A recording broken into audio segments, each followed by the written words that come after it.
Hello everyone, welcome to my channel law with हर्ष।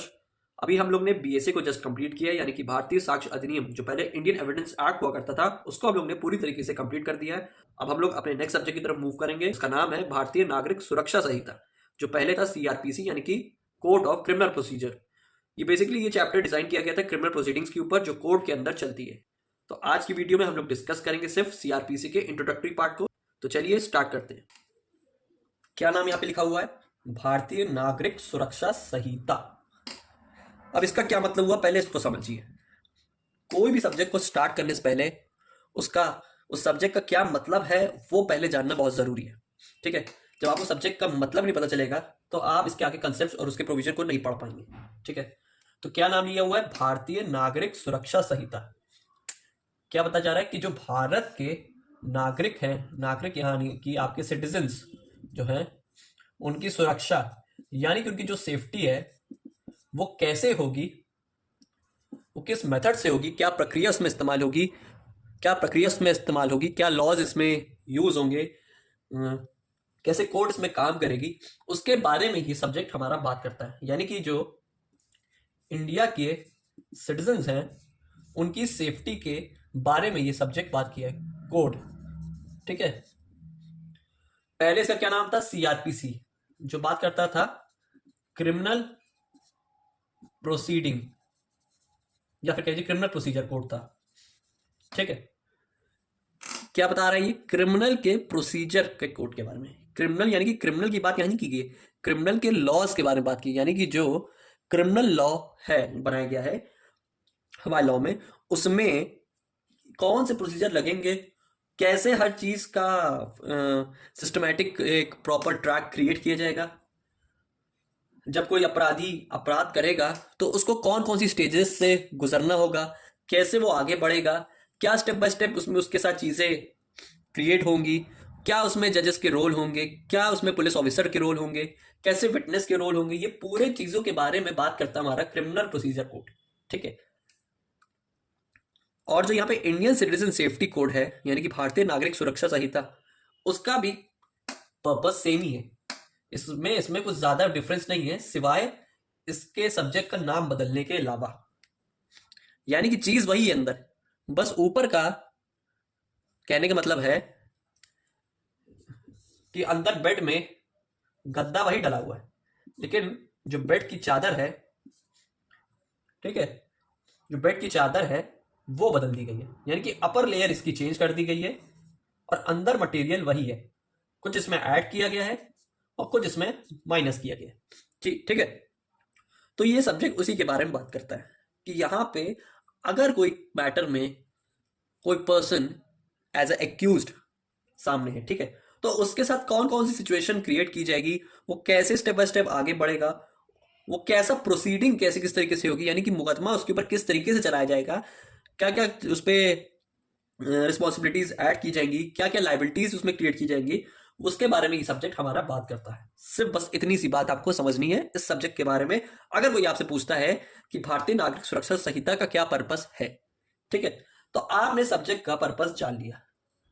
अब देखिए, आपको भी पता है कि यहां पे कोई भी सब्जेक्ट बनता है वो पार्लियामेंट के द्वारा, या फिर कह लीजिए कोई भी एक्ट बनता है, यहां पे कोई भी एक्ट बनता है या फिर कोई भी कानून बनता है वो यहां पे पार्लियामेंट के द्वारा ही बनाया जाता है, जिसमें आपकी लोकसभा प्लस राज्यसभा का इंपॉर्टेंट रोल होता है। ठीक है,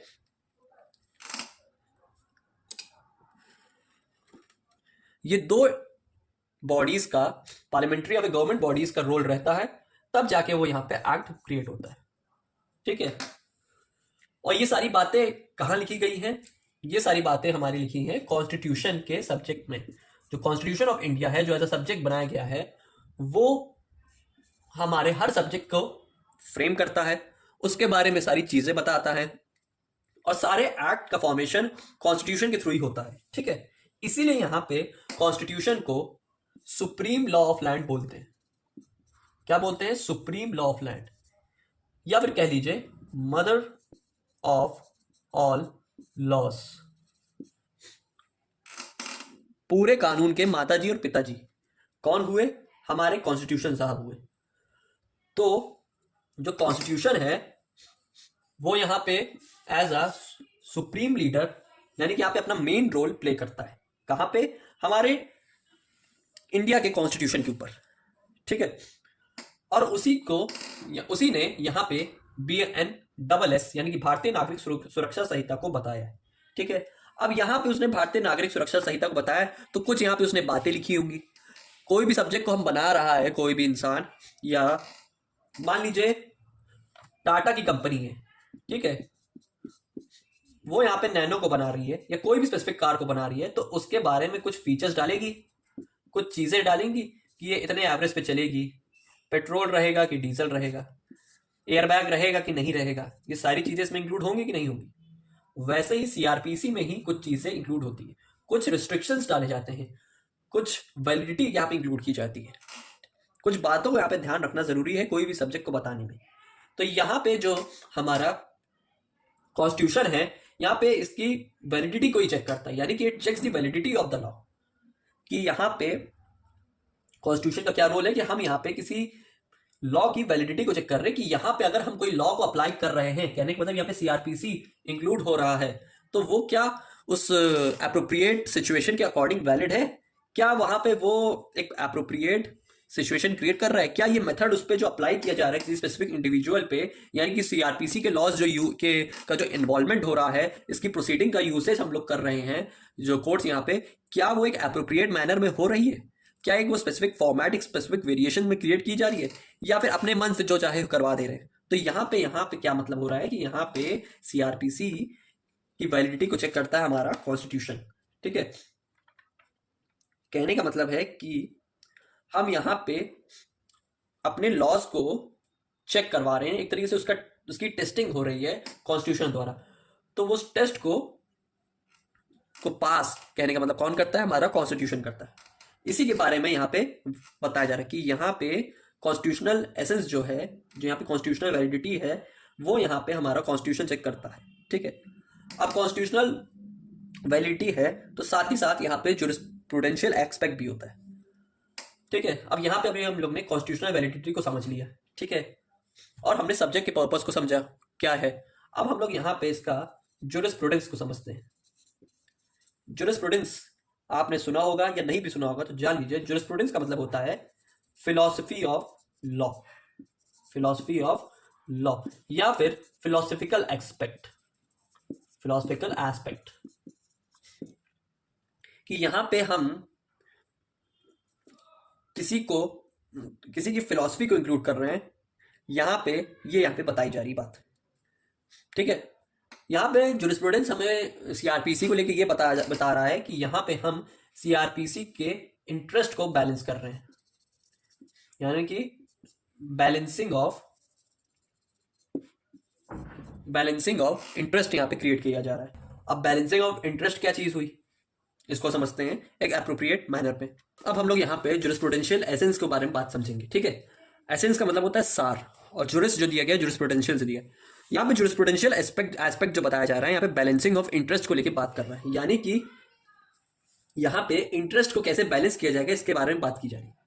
अब देखिए, कोई भी सोसाइटी में क्राइम अकर होता है तो ये आपको भी बेसिक सी चीज पता है कि ये किसी इंडिविजुअल को अफेक्ट नहीं करता बल्कि पूरे सोसाइटी को, यानी कि पूरे समाज को, ये कोई भी क्राइम है वो अफेक्ट करता है, ठीक है। तो यहाँ पे जो बैलेंसिंग ऑफ इंटरेस्ट की बात की गई है, ये यहाँ पे सोसाइटल पॉइंट ऑफ व्यू से की गई, यानी कि सोसाइटी को लेके यहाँ पे बैलेंस ऑफ इंटरेस्ट बताया जा रहा है, ठीक है। अब यहाँ पे एक सोसाइटी है, यहाँ कई सारे लोग रह रहे हैं, ठीक है। यहाँ पे ए क्या है, मर्डर कर देता है किसी का। अब यहाँ पे जो ए मर्डर कर रहा है, ये यहाँ पे एक इंडिविजुअल इंटरेस्ट नहीं क्रिएट कर रही थी, बल्कि ये सोसाइटी को भी अफेक्ट कर रहा है। अरे भाई, सोसाइटी है ना, लोग रह रहे हैं, ए के आसपास जो पड़ोसी हैं वो तो डरेंगे ना ए से, वो तो घबराएंगे, ये तो अपराधी है।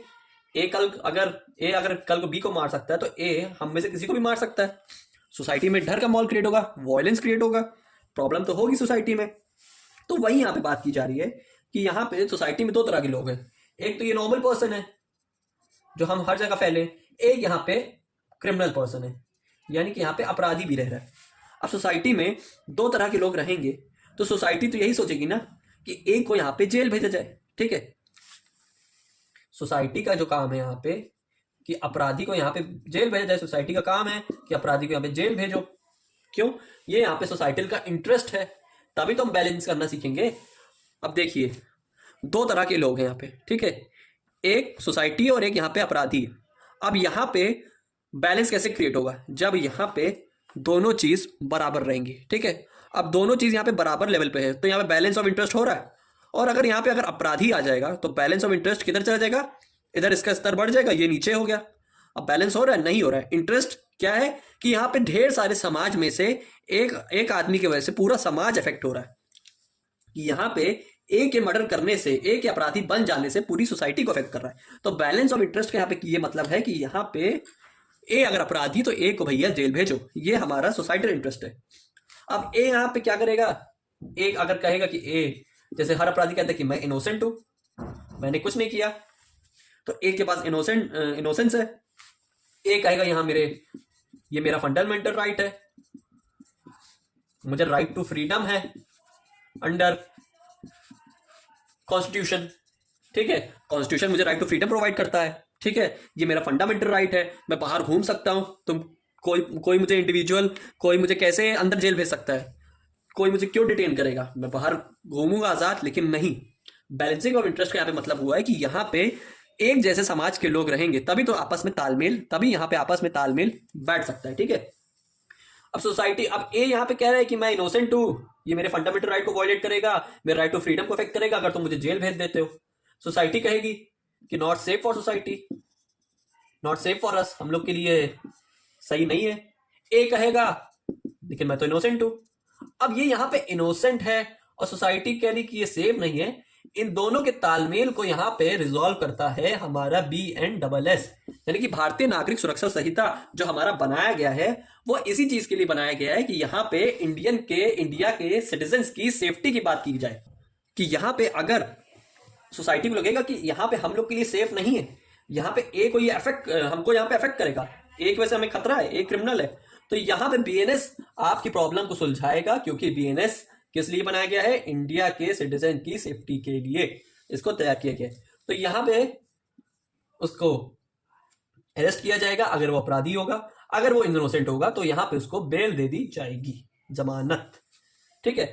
अगर यहाँ पे वो उसका आपराधिक इतिहास होगा, कोई क्रिमिनल रिकॉर्ड होगा, तो उसको फिर से उसको वहां पे जज से जेल के दरवाजे से, बाहर के दरवाजे से जेल के दरवाजे में भेज दिया जाएगा। अगर वो अपराधी नहीं होगा तो उसको जेल के दरवाजे से बाहर के दरवाजे में प्रस्थान कर दिया जाएगा। इससे हमारा बैलेंसिंग ऑफ इंटरेस्ट क्रिएट हो जाएगा और यहाँ पे सोसाइटी का प्रॉब्लम भी सॉल्व हो जाएगा और साथ ही साथ यहाँ पे ए का फंडामेंटल राइट भी वॉयलेट नहीं होगा। यही है इसका बैलेंसिंग ऑफ इंटरेस्ट का कॉन्सेप्ट। आई होप आपको आज की वीडियो का इंट्रोडक्टरी पार्ट अच्छे से समझ आया हो। तो मिलते हैं फिर BNSS की नेक्स्ट वीडियो पर।